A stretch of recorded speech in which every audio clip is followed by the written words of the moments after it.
Ayolah anggota DPRD sekarang ini pakailah hati nurani, kalbunya. Mengapa kita menjadi anggota DPRD? Tidak untuk memperkaya diri kita. Kalau memang mau mencalon sebagai anggota dewan, dari awal sudah dipikirkan, ya. Jangan kalau rasanya sayang membuang uang untuk itu, yang harus dikembalikan, janganlah mencalon. DPRD, tinggalkanlah ya DPRD, tinggalkanlah keinginan yang tidak bermoral itu.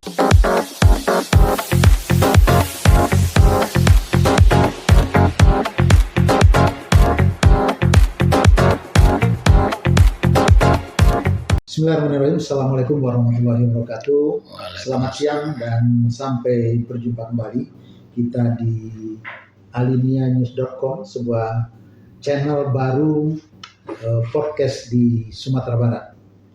Hari ini kita kehadiran tamu-tamu terhormat luar biasa, orang yang tidak asing di Sumatera Barat karena sudah melintang di profesi beliau masing-masing. Yang pertama Uni kita Dr. Anda Haja Sastri Yunizarti Bakri, akuntansi MSI. Akuntan. Lengkap sekali. Jadi beliau ini adalah seorang yang paripurna dalam karir. Pegawai negeri di Padang, pernah menjabat sebagai Kepala Inspektorat Kota Padang, Sekwan Kota Padang, kemudian berpindah ke Kementerian Dalam Negeri, pernah menjadi tim di Inspektorat Jenderal Kementerian Dalam Negeri, dan terakhir beliau adalah purna tugas sebagai Direktur Perencanaan Anggaran Keuangan Daerah pada Direktorat Jenderal Bina Keuangan Daerah. Ya Nizas? Ya, terakhir Widya Iswara Utama. Oh iya. Dan hari ini mungkin yang lebih membanggakan kita adalah beliau baru pulang dari India, mendapatkan penghargaan internasional, Katak Literary. Nah, mungkin nanti beliau bisa cerita tentang ini. Saya baru juga membaca kata-kata itu. Ini adalah penghargaan di bidang sastra, di bidang kebudayaan, yang memang beliau dari dulu concern di bidang budaya. Yang kedua, kita juga kehadiran praktisi hukum Sumatera Barat, senior Ketua Peradi Sumatera Barat dulu, Bapak Dr. Haji Amiruddin SH. Selamat siang Pak Amir. Selamat siang. Assalamualaikum warahmatullahi wabarakatuh. Assalamualaikum warahmatullahi wabarakatuh. Nisa dan Pak Amir, siang ini kita sengaja undang Bapak dan Ibu. Sebetulnya ada satu lagi narasumber kita, yaitu kita mengundang pimpinan DPRD Sumatera Barat. Tapi beliau tadi memberikan informasi karena sedang pembahasan anggaran, maka kemungkinan beliau tidak bisa hadir pada hari ini. Tapi kita tidak mengurangi rasa hormat kita kepada pimpinan DPRD dan teman-teman di DPRD Sumatera Barat. Hari ini kita akan bicara tentang sesuatu yang agak sedikit seksi nih. Apa yang akan kita bahas adalah manfaat dan mudarat dana pokir DPRD. Nah, ketika kita berbicara tentang dana pokir, banyak sekali asumsi masyarakat. Ada yang mengatakan dana pokir ini kan anggaran anggota dewan yang mereka bisa kerjakan sendiri. Ada juga yang mengatakan anggaran pokir ini bisa jalan-jalan. Ada juga sebagian masyarakat yang menerima manfaat dana pokir itu karena betul-betul sesuai dengan aspirasi yang disampaikan kepada anggota dewan itu. Nah, kita hari ini akan bercerita, akan berdiskusi tentang apa sih manfaat dan mudarat dana pokir. Mulai dari proses penganggarannya, kemudian dalam bentuk implementasinya. Nah, kalaupun ada penyimpangan, bagaimana penyimpangan ini bisa kita luruskan sehingga dana pokir ini betul-betul bisa bermanfaat untuk masyarakat bukan hanya di Sumatera Barat, tetapi juga mestinya di Indonesia. Maka kali pertama kita akan sampaikan data di DPRD Sumatera Barat atau di APBD Sumatera Barat pada tahun 2024 telah dianggarkan alokasi dana pokir untuk teman-teman di DPRD itu sebesar 418 miliar lebih. Luar biasa, ini besarnya hampir setengah triliun. Nah, kemudian yang 418 miliar itu didistribusikan ke berbagai institusi OPD di Sumatera Barat. Yang tertinggi itu adalah Dinas Perkebunan Tanaman Pangan dan Hortikultura, mendekati 117 miliar. Apa saja itu? Mulai dari pengadaan bibit, pengadaan alat pertanian, jalan usaha tani, macam-macam. Kedua, menepati angka tertinggi itu adalah Dinas Perumahan Rakyat, Kawasan Pemukiman dan Pertanahan. Angkanya 108 miliar lebih. Macam-macam. Jalan lingkungan, rigid beton, yang pakainya 200 juta, yang bisa di-PL-kan. Yang ketiga itu adalah Dinas Pendidikan, menepati anggaran 55,6 miliar. Nah, di Dinas Pendidikan ini kita menemukan berbagai kejanggalan. Ada yang paling janggal itu menurut kami adalah dana itu digunakan oleh oknum di Dinas Pendidikan itu jalan-jalan ke luar negeri, ke Jerman, menggunakan dana pokir. Nah, kami sudah menanyakan melalui surat dari BPI, tapi ternyata sampai hari ini Dinas Pendidikan itu tidak memberikan konfirmasi apa-apa. Begitu juga yang lain. Tapi yang paling kecil itu adalah Badan Penelitian dan Pengembangan, hanya 220 juta. Kan jadi pertanyaan kita, kenapa kecil sekali? Karena memang tidak ada nilai manfaatnya. Nah, informasi yang beredar di tengah masyarakat bahwa adalah dana pokir ini adalah cawe-cawenya anggota dewan. Setiap pekerjaan yang diberikan kepada rekanan, ada potensi komisi yang diberikan kepada teman-teman itu. Nah, hari ini kebenaran itu tentu sulit kita buktikan, kecuali nanti aparat hukum yang memprosesnya. Tapi hari ini saya ingin masuk dulu, apa sih dana pokir ini, kemudian bagaimana sih regulasi yang mengatur itu, tentu kita tanyakan pada Ibu mantan Direktur. Silakan Bu Sas. Oke. Baik, terima kasih Pak Ketua. Ini Pak Marlis ini luar biasa ya, melakukan pekerjaan melawan korupsi itu bukan hal yang mudah, karena saya sudah mengalaminya puluhan tahun di auditor dan apalagi pernah menjadi inspektur investigasi. Itu memang banyak musuh, tapi kita harus siap untuk itu. Nah, itu saya apresiasi, apalagi sekarang mulai menyentuh DPRD yang sebetulnya Saya dulu pernah juga di situ. tuh Pak Marlis pernah jadi anggota DPRD Provinsi Sumatera Barat. Saya pun pernah jadi anggota DPRD Provinsi Sumatera Barat dan pernah jadi sekretaris DPRD. Jadi karena itu saya tahu bagaimana ini. Tapi beruntungnya di zaman saya dulu belum ada pokir. Di sekarang baru ada kan? Karena dia baru 2017. Kita lihat dulu terminologi pokok pikiran, ya. Mungkin itu nggak ada di peraturan itu. Tetapi gagasan konsepnya ada. Pokok pikiran itu adalah berasal dari pikir kan. Ketika kita berpikir, maka yang kita harapkan adalah bagaimana memberikan solusi. Itu orang yang berpikir. Kalau orang yang tidak berpikir, dia hanya berpikir kepentingannya, maka dia tidak akan memikirkan solusi. Karena itulah dibuat kebijakan itu di masa saya tuh sebetulnya regulasinya supaya apa? DPRD yang melakukan tiga fungsinya, penganggaran, legislasi, bukan legislasi, pembentukan perda dan pengawasan. Fungsi pengawasan ini sebetulnya kan agak lemah sebetulnya, lebih banyak ke penganggaran. Itu mesti dilakukan untuk kepala SKPD segala macam. Nah, sekarang di penganggaran, anggota DPRD punya tugas selain itu untuk melaksanakan tiga fungsi itu, dia harus memetakan permasalahan apa caranya, dengar pendapat, juga reses dan segala macam. Di saat itulah dia mendengarkan keluhan aspirasi masyarakat yang masyarakat tidak punya akses, tidak punya tempat untuk dia mengadu salurannya itu.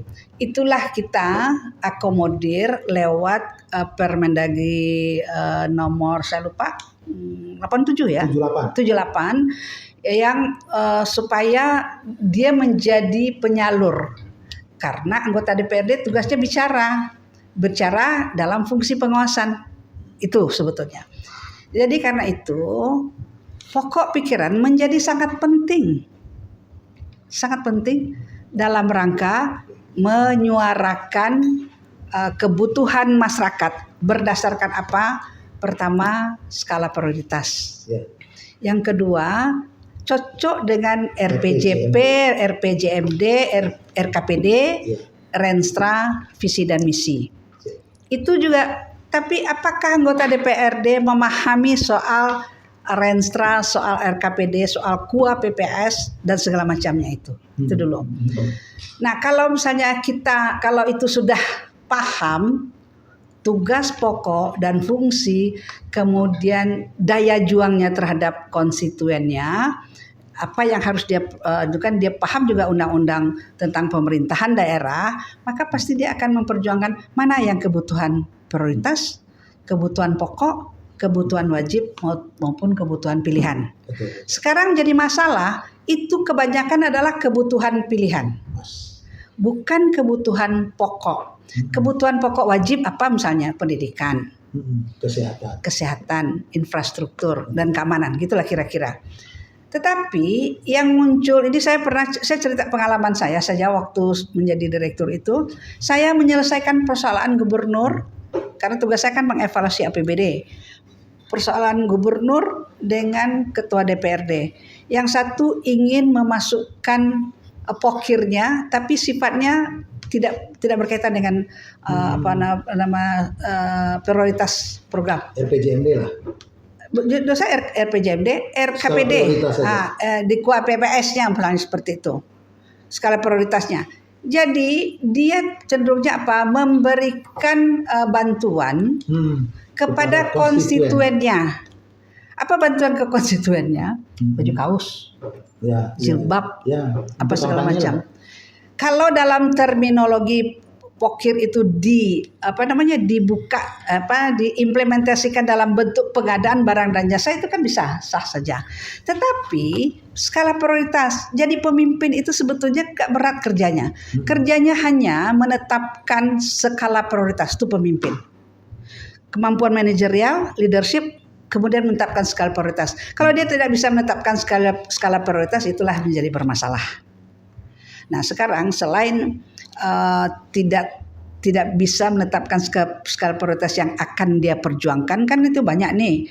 Saya datang reses misalnya, ini cerita kok jalan sampai ambo lah buruak bentuk ko anak ambo dah sekolah-sekolah do iko dah banyak kan.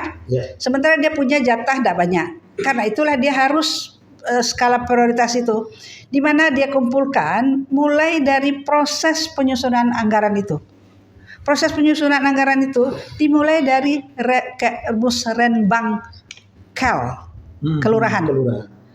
Nah, oke, kalau misalnya dia tidak bisa hadir, tapi kan sebetulnya kalau dia memang dekat dengan masyarakat, maka anggota DPRD itu mesti mulai dari situ, musrenbang kelurahan, karena dia yang tahu wilayahnya. Atau nagari lah. Nagari, musrenbang nagari kalau di kabupaten, musrenbang kecamatan, musrenbang kota. Oke, misalnya dia paham dia tidak bisa ikut karena sibuk apa, ikut di musrenbang kota.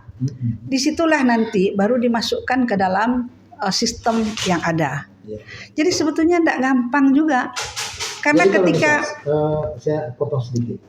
Kalau kita baca Permendagri yang tadi 86 tahun 2017 itu, pasal 78 itu ayat 2 berbunyi, dalam penyusunan rancangan awal RKPD sebagaimana diatur dalam ayat 1, DPRD memberikan saran dan pendapat berupa pokir DPRD berdasarkan hasil reses atau penjaringan aspirasi masyarakat sebagai bahan perumusan kegiatan, lokasi kegiatan, dan kelompok sasaran yang selaras dengan pencapaian sasaran pembangunan yang telah ditetapkan dalam Perda tentang RPJMD.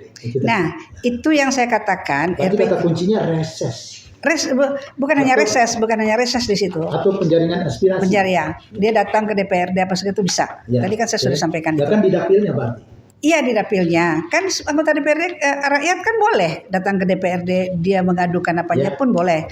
Kalau reses kan ada sifatnya periodik kan. Kan kapan saja sebetulnya bisa. Nah, tetapi apa yang saya ingin katakan bahwa tadi ada poin di situ yang akan saya katakan sampai lupa juga lagi tadi. Ada poin di situ. Apa tadi di situ? Penjaringan aspirasi masyarakat sebagai bahan perumusan kegiatan, lokasi kegiatan, dan kelompok sasaran. Nah, karena itu dituangkan dalam lebih teknisnya di situ dalam lembaran reses dan ke situ kan ada kan dan usulan pokok pikiran itu harus ada lokasi. Tunggu dulu. Ada lokasi dia reses itu di mana? Apa bentuk kegiatannya? Misalnya dia ingin bangun sekolah.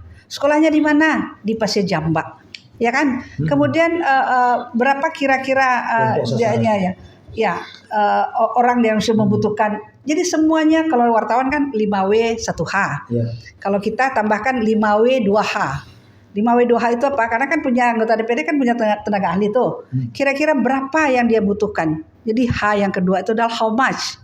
Ya, jadi apa yang dia perjuangkan, mengapa itu penting, bagaimana dia memperjuangkan, kapan itu bisa harus, kan ada prioritas nih, yang cepat, ada yang lambat, ada yang tahun depannya lagi, semuanya transparan. Kita kan tidak, ketika ada konstituen ini kemudian tidak terpenuhi, tidak kita jelaskan kenapa itu tidak. Ada pertanyaan. Kita diamkan saja. Ketika proses penyusunan APBD yang terkait dengan pokir tadi tidak seperti itu, gimana? Tidak bisa. Tidak bisa. Karena ada sistem. Nah, saya mau tanyakan Bapak Amir ini sebagai pakar hukum. SIPD. Jadi tadi kan sudah dijelaskan Pak Amir bahwa proses untuk penganggaran pokir itu dimulai dari penjaringan aspirasi atau reses dari dapilnya. Betul. Nah sekarang kalau terjadi itu tidak melalui reses, kata Bu Sas tadi tidak boleh. Nah dalam pandangan hukum Bukan tidak harus melalui reses, ada juga aspirasi kan tidak aja dari reses. Ya, oke. Nah, baik, terima kasih Pak Haji Marlis yang luar biasa ya, selaku Ketua DPW BPI KPNPA RI. Ya, jadi saya kagum sekali dengan Pak Marlis nih, Bu Sasri. Ya, karena beliau ini udah lama saya kenal, nggak banyak orang seperti beliau ini. Ya kalau kita tahu LSM banyak Pak, banyak, tapi belum ada kayaknya yang membahas ataupun mempersoalkan kasus-kasus penyelewengan uang negara di negeri kita ini. Nah jadi saya sampaikan terima kasih dan apresiasi yang setinggi-tingginya kepada Pak Marlis. Ya sebetulnya kan sudah ada tersedia ya peraturan atau perundang-undangan yang bisa diganjarkan kepada pejabat atau penyelenggara negara yang mempermain-mainkan keuangan negara ini, yang menimbulkan kerugian keuangan negara atau perekonomian negara. Nah tadi disampaikan kita berbicara khusus tentang pokir ya. Di Provinsi Sumatera Barat itu sudah dianggarkan 418,7 miliar ya. Nah ini sedikit. Ya bukan uang yang sedikit itu. Nah kalau kita lihat berita-berita ataupun informasi-informasi yang telah disampaikan oleh BPI, ya kayaknya banyak keuangan negaranya nggak jelas ya, yang nggak jelas peruntukannya. Nah, sebagaimana disampaikan tadi, kalau uang negara ini dipermainkan begitu saja, ya berapapun jumlah itu tidak jadi ukuran, ya tidak menjadi ukuran. Tetapi pejabat atau penyelenggara negara yang menggunakan keuangan negara itu tidak sesuai dengan peruntukannya, ya, tidak sesuai dengan sasarannya, ini sudah bisa diganjar dengan tindak pidana korupsi, ya. Nah, itu tindak pidana korupsi merupakan suatu perkara yang luar biasa ya, extraordinary crime. Iya, betul. Nah, jadi ini tidak bisa dipandang enteng ini. Nah, jadi sebetulnya BPI KPNPA RI ini saya lihat sudah banyak memberikan laporan informasi kepada penegak hukum ya, terutama sebagai penyidik ataupun yang sebagai penyidik dalam tindak pidana korupsi ya. Dalam hal ini ada KPK, ada kayak Kejaksaan Agung, Kejaksaan Tinggi dan Polda Sumbar.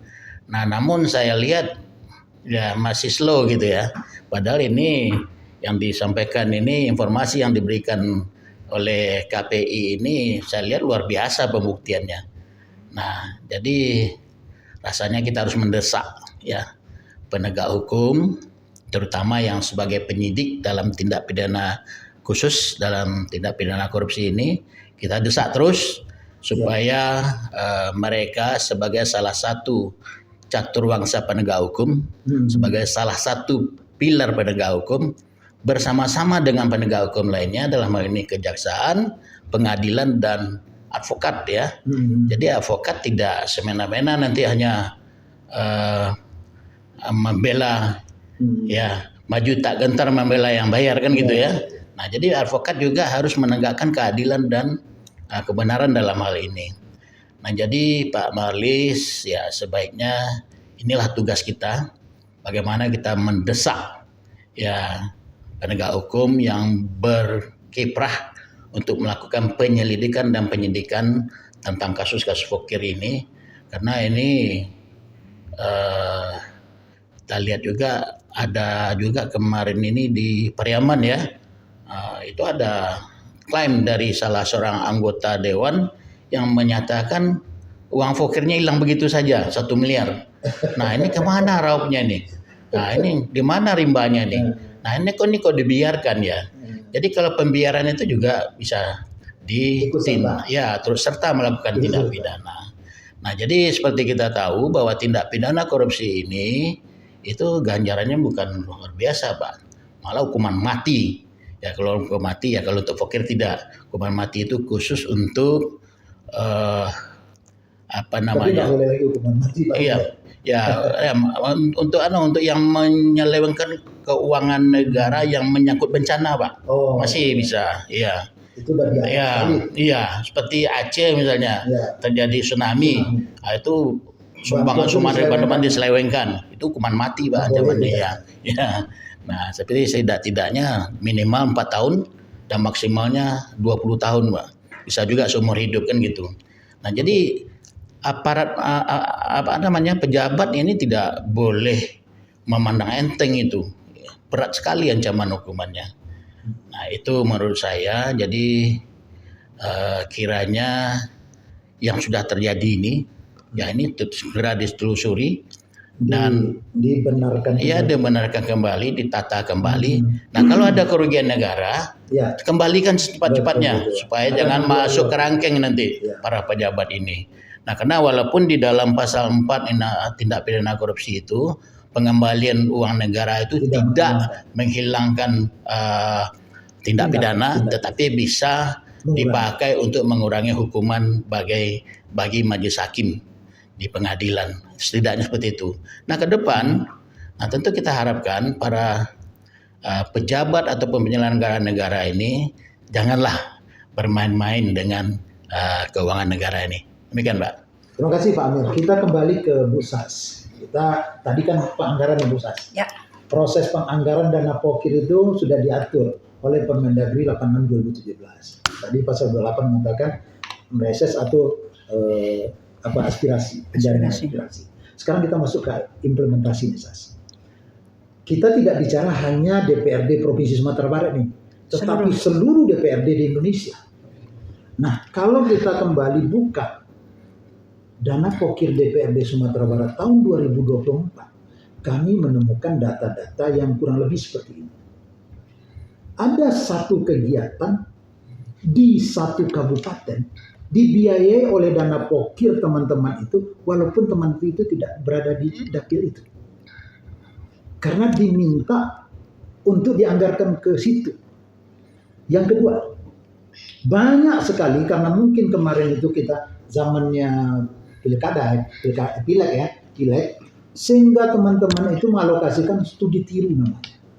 Ada yang pergi jalan-jalan ke Labuan Bajo, ada yang ke Bali, ada yang ke Jogja, ke Bandung, dan macam-macam. Dan lebih hebatnya, ada yang pergi ke Jerman. Kemudian yang ketiga, lebih banyak juga bintek-bintek. Yang menurut hemat si orang yang mengikuti itu tidak ada manfaatnya.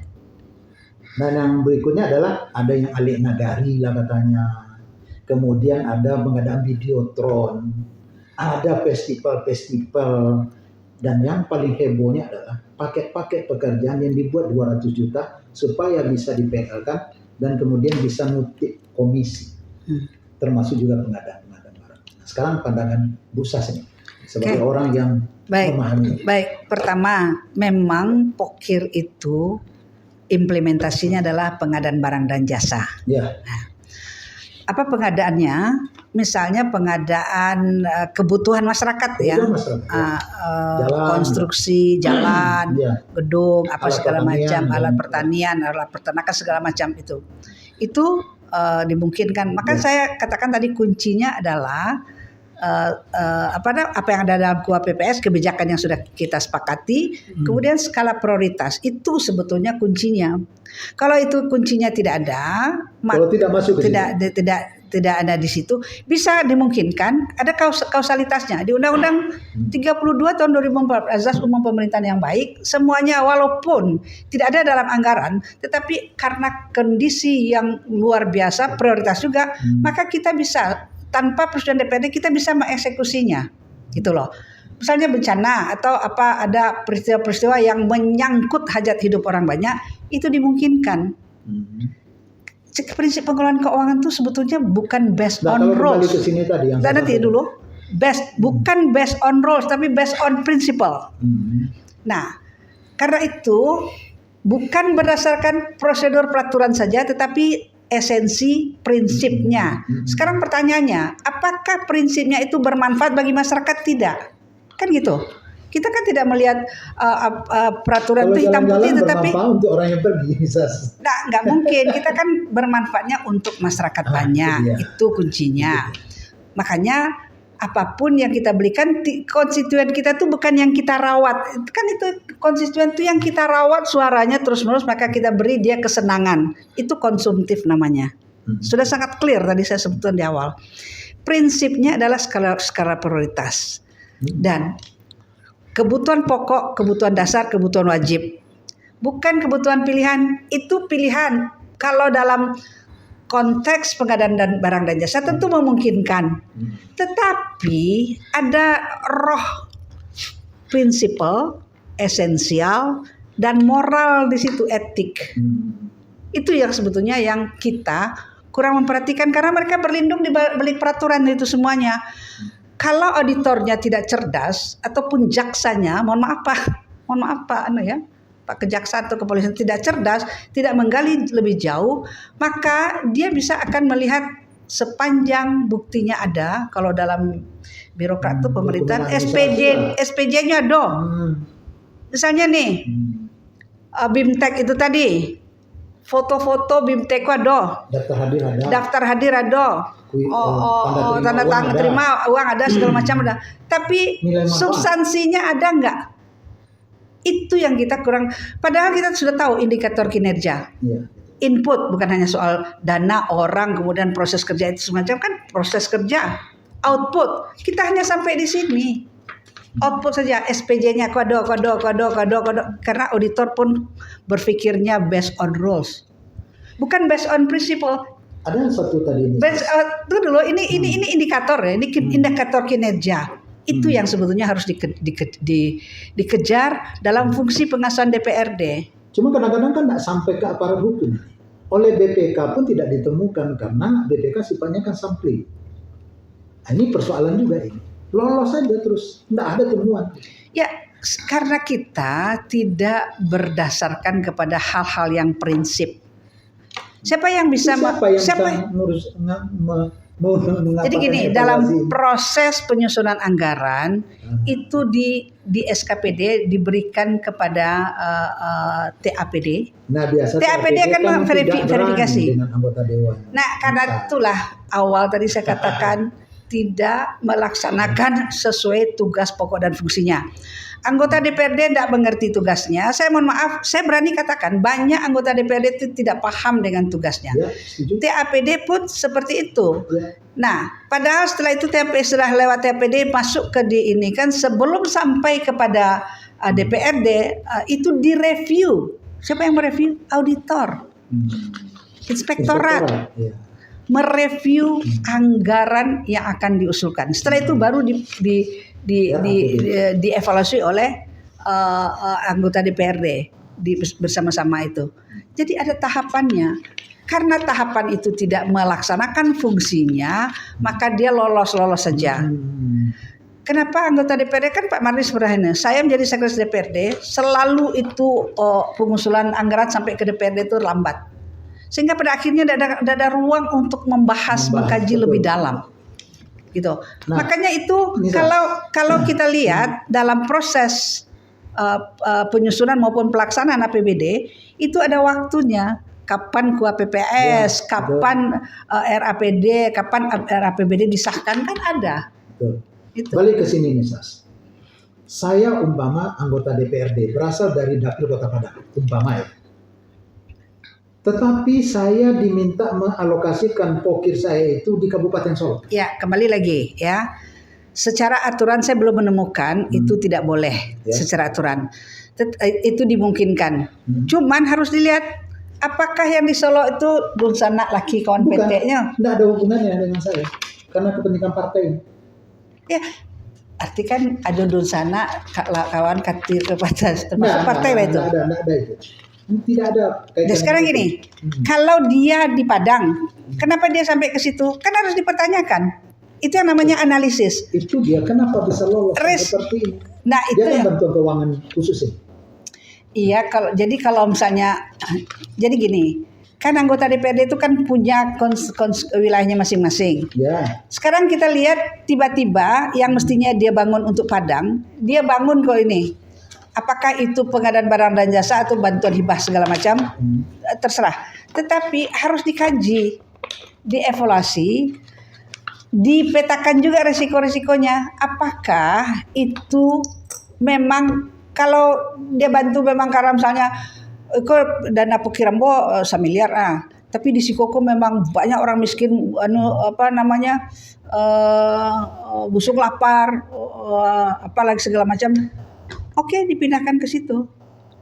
Makanya harus kita tahu dulu kenapa dia pindah ke situ. Apakah diminta itu siapa dulu. Jadi oleh pimpinan partai. Nah itu sebetulnya kan tidak boleh. Nah berarti bersuara. Makanya yang paling penting adalah prinsipnya dulu, esensinya. Itu yang harus ditelusuri, Bagi dievaluasi. anggota DPRD Sementara itu tidak ada esensinya apa-apa. maka itu. Tidak ada. Kalau itu Ya. kita melangkah pada saat implementasi, Ya. tidak ada esensinya, tidak ada penetapan skala prioritas, tidak ada acuan kepada RKPD, tidak ada acuan kepada Renstar dan segala macam visi misi, maka itu potensial fraud. Potensial fraud. Nah, siapa yang bisa menyuarakan itu? Selain ini kita ini bisa menyuarakan ini, dan itu bisa disampaikan kepada aparat penegak hukum. Kalau itu memang ada potensial fraud. Ya. Pertama ke internal auditor dulu, ke BPK, external auditor, BPKP, internal auditor, bisa dilakukan itu tahapan itu. Oh, kok BPKP boleh ya? Boleh, BPKP juga bisa gitu. Nah, tahapan itu kalau misalnya itu tidak, maka sebetulnya kan netizen maha Maha kuasa. Maha kuasa. Maha kuasa. Akhirnya no seperti viral, no justice. Justice. no viral, no No viral, no justice. justice. Iya. Jadi memang sebetulnya saya ingin katakan sebetulnya, ayolah anggota DPRD sekarang ini pakailah hati nurani, kalbunya. Ya. Mengapa kita menjadi anggota DPRD? Tidak untuk memperkaya diri kita. Mulang modal. Enggak, itu yang salahnya. Kalau dia mau berpikir soal menghilangkan modal, perjalanan dinas itu sebetulnya bukan side income buat kita. Bukan side income. Dulu Pak, saya perjalanan dinas, bisa saya pulang dari situ saya simpan uang itu berjuta-juta ketika masih di Padang. Ketika saya diangkat menjadi inspektur khusus Kemendagri, Tidak cukup. pas ini kok saya nggak ada uang ya? Karena kita mengacu kepada Permenkyu. Beliau sepakat bahwa perjalanan dinas itu bukan side income. Ada yang 1 hari 6 juta uang hariannya. Ada yang 2 juta, ada yang 3 juta sesuai kemampuan Tergantung. keuangan daerah. Ya, kemampuan keuangan daerah. Sekarang kan sudah sama nih semuanya Ya. gitu. Etkos ya. Ya enggak etkos, bukan perjalanan dinas itu tidak. Oh ya etkos ya. Etkos. Ya, anggota DPR yang tidak Ya. etkos ya. Pak Amir, Iya Pak. saya juga akan masuk ke wilayah hukumnya. Kita menemukan dalam implementasi seperti salah satu yang kami sampaikan tadi. Pertama, dalam proses pelanggaran ada kesalahan. kata Bu Sas tadi fraud ya. Ya. Ada Potential fraud. potensi fraud. Yang kedua ada cawe-cawenya. Nah ini kan sudah rahasia umum nih. Anggota DPRD yang punya pokir itu dijajah-jajakan. Nah contoh kemarin sore saja belum lagi selesai pembahasan anggota DPRD, pembahasan anggaran DPRD Provinsi Sumatera APBD. Mereka sudah tawarkan nih pokir nih kepada pengusaha-pengusaha. Tahun 2025 saya pokir saya 6 miliar. Nah, boleh nih kita kerjasama. Contoh kira-kira seperti itu. Itu saya mendengar langsung kepada teman saya ditawarkan. Nah, perilaku yang seperti ini menurut Pak Amir gimana dari sisi hukum?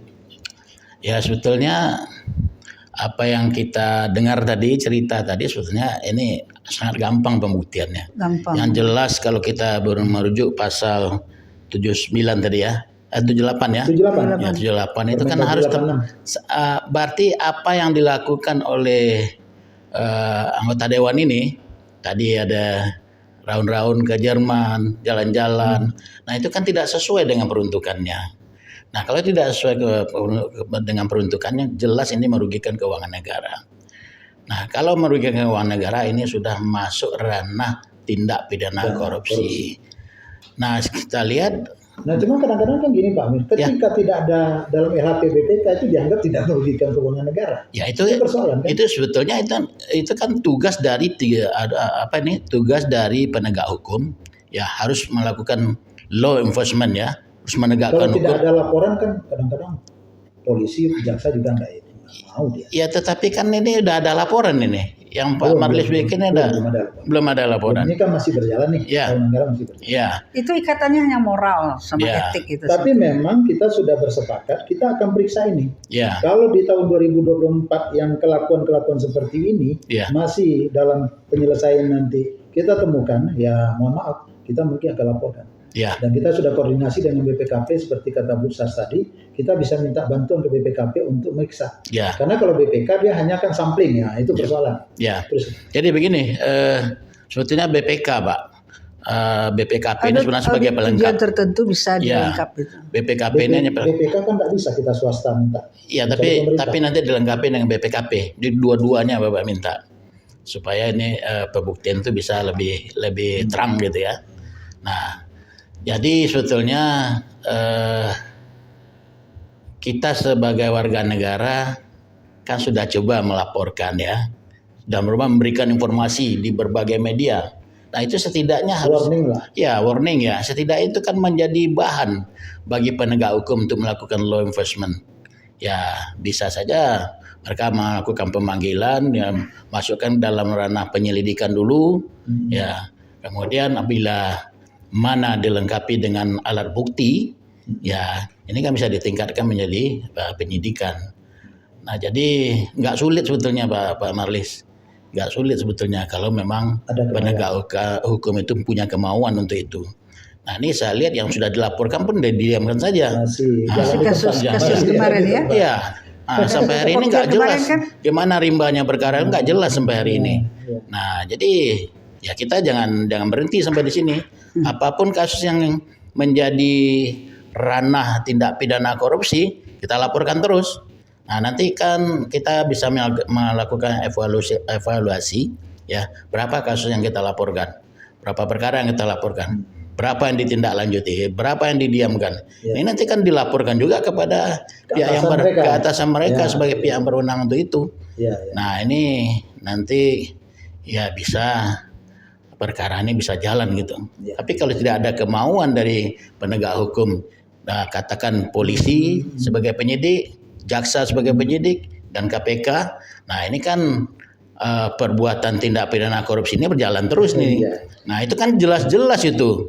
Ya dana vokir dibawa jalan-jalan itu udah jelas merugikan keuangan negara, itu nggak ada manfaatnya bagi masyarakat di dapil yang bersangkutan. Nah itu Pak Marlis. Oke, kembali ke Bu Sas. Kita udah bicara tentang proses, kemudian implementasi. Nah, sekarang tentu kita berkeinginan teman-teman kita yang di DPRD hari ini, baik DPRD provinsi maupun DPRD kabupaten kota, agar mereka lebih bijaksana dalam hal ini. Tentu kehadiran mereka sebagai anggota dewan adalah representasi dari masyarakat dapil mereka, supaya mereka bisa berjuang untuk meningkatkan harkat dan martabat mereka. Apa saran Nisas untuk perbaikan ini? Pertama, dia harus bersyukur dulu karena sudah Ya, terpilih terpilih, ya. menjadi anggota DPRD atas dukungan konstituennya. Masyarakat, ya, Karena itu dia harus memperjuangkan konstituennya. ya. Undang-Undang Dasar memajukan kesejahteraan umum, Sumpah, anggota Dewan juga. memajukan kesejahteraan umum, mencerdaskan kehidupan bangsa, itu di Undang-Undang Dasar. Di sumpahnya adalah akan memperjuangkan aspirasi masyarakat di dapilnya. di dapilnya. Berarti kan dia punya sumpah yang ada karma di balik itu. Ya. Kalau dia tidak melaksanakannya. Itulah Jadi dia kan mendorong. ya itu makanya dia harus memahami tugasnya itu. Kalau dia tidak memahami tugasnya, maka lata pilihannya kan adalah dana dia dulu. Makanya masyarakat pun harus dicerdaskan. Tidak cukup dengan 100.000 dikasih makan segala macam sudah beres. Tidak seperti itu. Masyarakat pun harus, karena dia masyarakat lebih tinggi loh daripada rakyatnya, dari DPRD. Jadi wakil. Karena dia wakil, ya kan, wakil DPRD. Nah, masyarakat itu pun yang secara perorangan mungkin tidak bisa. Inilah kita. LSM, jurnalis, apalah BPI, KNPA RI, itulah yang akan mengawal, mengontrol. Artinya memang kedaulatan betul-betul di tangan rakyat. Karena kalau kita kan sebetulnya wakil rakyat kan kita berpitaruh ke DPRD kan. Ya. Tapi kan DPRD sendiri yang sedang bermasalah. Ya sudahlah, DPRD tinggalkanlah ya DPRD, tinggalkanlah keinginan yang tidak bermoral itu. Betul. Yang tidak bermoral. Itu betul tidak bermoral karena apa? Pak Marlis tadi sebutkan, belum lagi apa-apa dia sudah katakan saya punya pokir sekian 6 miliar. Nah, untuk pengadaan itu kan pengadaan barang dan jasa. Dia sudah lobby kontraktor apalah segala macam supaya dia dapat hutang kampanye kemarin katanya. Nah, ya itulah yang sebetulnya memang kalau kita mau melawan korupsi tidak bisa sendiri, Pak. Harus bersama-sama. DPRD, kepala daerah bersama perangkatnya dan masyarakat sendiri. Sekarang kan tidak nih, masyarakat sendiri punya Apollo ya kan dewanya, kalau ada pipitiwa itu balo jadi gitu. Ya. Jadi memang harus kita menjaga hati nurani kita, menjaga moral kita, menjaga etik kita. Itu sebetulnya yang harusnya itu ya saran kembali hati nurani dan ucapkan terima kasih kepada konstituen yang sudah mendudukkan kita menjadi orang yang terhormat.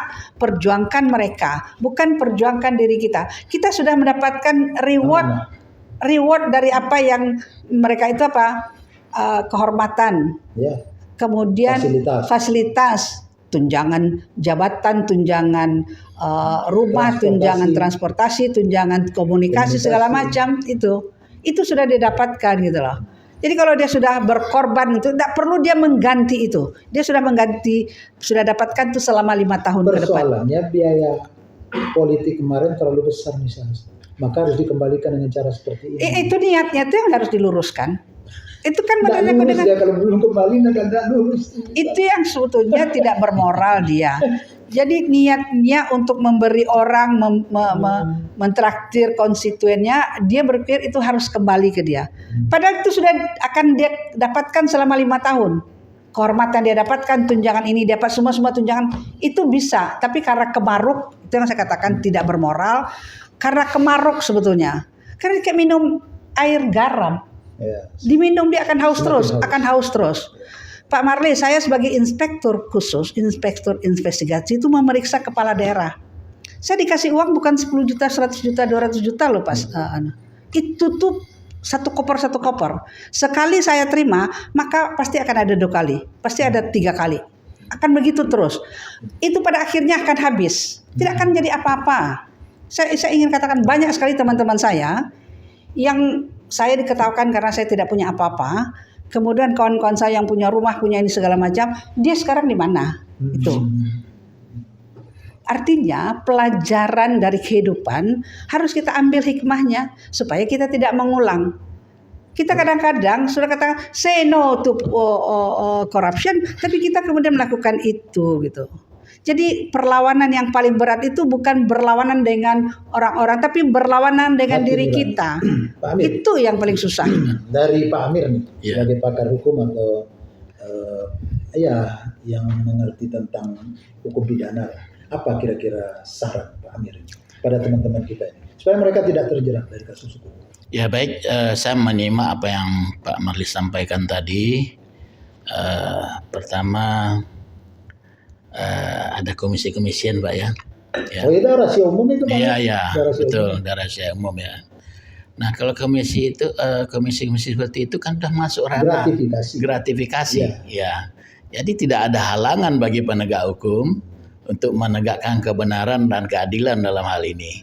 Nah jadi buktinya kan gampang saja, ya enggak, diperiksa semua yang memberi dan menerima itu kan sama hukumannya. Jadi dia sama-sama diam. Iya. Karena yang memberi sama menerima Iya, sama-sama. Ya itu makanya ini tugas kita untuk memunculkan ke permukaan. Nah kalau mereka diam saja ya tentu ini lewat begitu saja kan begitu. Nah jadi saya rasa memang tugas kita ini dari KPI ini BPI. BPI ya jangan berhenti sampai di sini, kita jalankan terus ya. Mudah-mudahan Pak Marlis ya kita ini di belakang Pak Marlis pasti istiqomah lah ya. Ya. Nah, tentu betul kata Bu Sasri tadi ya. Ini perlu moral Bu ya. Ya, perlu moral ya. Kalau memang mau mencalon sebagai anggota dewan, dari awal sudah dipikirkan ya.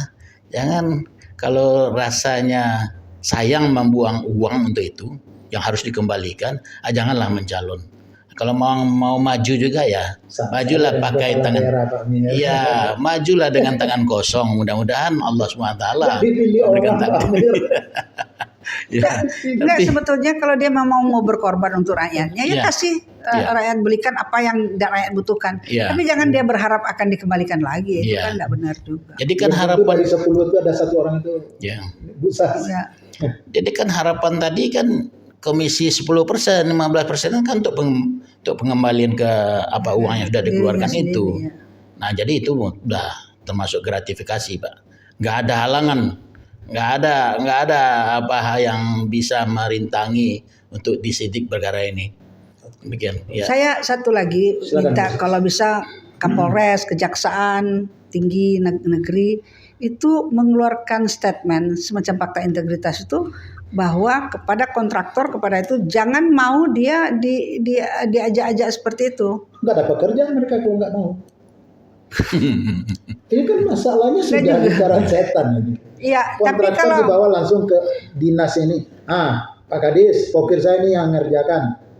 Udah diijon dulu. Dan mungkin sudah diminta dulu sebelum kampanye kemarin. Mungkin kerjasama juga dengan Kadis ya, bisa jadi. Ya kadang-kadang Kadis tidak bisa ya, cepat. tapi harus ada yang memulai. Nah, Walaupun itu dia. kecil, small is beauty. Salah satu Kecil. inilah yang kita Ya, lakukan hari betul. ini. Baik Bu Sas sama Pak Amir, terima kasih atas dialog kita pada siang hari ini. Kita tentu tidak akan bisa menyelesaikan masalah ini. Tidak bisa dialog ini menyelesaikan, tapi setidak-tidaknya kita mulai melangkah. Bahwa Speak louder. ya, bahwa persoalan-persoalan seperti ini akan tetap terjadi, tapi setidak-tidaknya BPI, KPN, PARI Sumatera Barat mencoba untuk mengajak kita kembali kepada fitrah sebagai anggota DPRD dimanapun teman-teman berada. Bahwa pokir itu adalah alokasi dana yang dimungkinkan, yang dibenarkan oleh aturan, oke. Untuk memberi solusi kepada rakyat. Untuk kepentingan masyarakat di dapil Anda. Jangan lagi terinspirasi untuk menggunakan hal-hal yang sifatnya untuk yang konteksnya bukan lagi kepentingan masyarakat umum di daerah Anda. Kami berharap Anda akan bisa menjalankan tugas sebagai anggota DPRD secara baik, betul-betul menjadi anggota DPRD yang menjadi perwakilan masyarakat di dapil. Tugas Anda cukup berat, dan kita bersyukur Presiden Republik Indonesia hari ini, Bapak Prabowo Subianto, concern dan komited untuk memberantas korupsi. Maka kami dari BPI ikut dalam gerakan itu untuk membantu membersihkan negara ini, walaupun mungkin kami tidak akan sanggup. Tapi setidaknya dengan doa masyarakat Indonesia, kami istiqomah menjalankan tugas ini. Kami sadar bahwa kami mungkin orang yang tidak disenangi di tengah masyarakat karena kita menyinggung hal-hal yang sangat sensitif. Tapi apa boleh buat, ini adalah tugas yang harus kita jalankan. Mudah-mudahan Allah Subhanahu wa taala tetap melindungi kami. Terima kasih. Sampai jumpa pada podcast yang akan datang. Billahi taufiq wal hidayah. Assalamualaikum warahmatullahi wabarakatuh. Waalaikumsalam warahmatullahi wabarakatuh.